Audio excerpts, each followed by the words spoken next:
Hi, I'm Laura T. with John L. Scott Real Estate Boise, and today let's talk about the downsides of both new construction and existing homes. In a previous video, we talked about the pros. Today, I'm going to give you 5 negative aspects of buying new construction and 4 negative aspects of buying an existing home. So let's start. New build homes look gorgeous. Everything is new and untouched, on trend, and up to date. What could possibly be the downside to a home that no one has ever lived in before? Well, price is at the top of the list.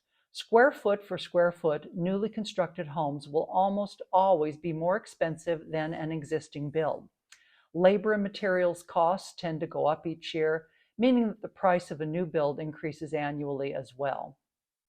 You're pretty much stuck living in the suburbs unless you can find the rare empty lot in the center of town, usually where a home was torn down. You may have to wait 6 months, a year, or even more for your dream home to be completed.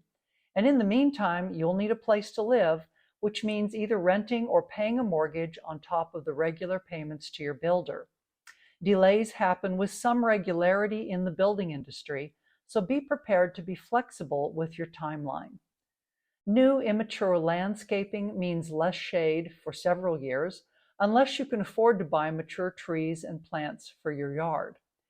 And you may be one of the first to buy in a new subdivision, meaning you'll be surrounded by construction for a year or more, depending on the size of the subdivision. Well, what about existing housing? What are the downsides of buying a used home? Most importantly, if there are deferred maintenance issues, you may be looking at substantial bills for repairs, as well as the inconvenience of living in a home that's undergoing renovations. Depending on the age of the home, it could be time for a new HVAC system or a new roof, major expenses that need to be planned and budgeted for.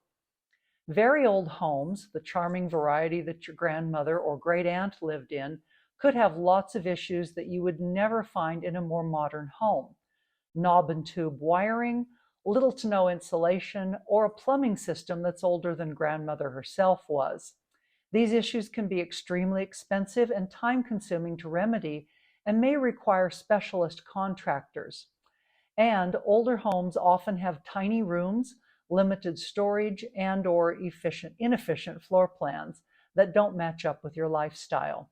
And some don't have any garage space at all, just a carport or a parking spot in front of the house. Where will you store all of your stuff without a garage? So there's a lot to think about when you start your home search. Both existing homes and new construction offer benefits as well as challenges. One piece of advice that I give to buyers for both types of housing is this: always, and I do mean always, get a home inspection before buying. Yes, even with a brand new build. You'd be amazed at some of the stories I could tell. If your home inspection finds that the HVAC is about to die or there's a major plumbing leak in the crawl space, you'll be glad you shelled out the $400 or $500 for a professional inspection. The cost of an inspection is a drop in the bucket compared to the total cost of a home, whether new or used. Have any home buying horror stories? Share them in the comments. They're always fun to read, even if they weren't fun at the time. And don't forget to hit like, share, and subscribe. See you next time.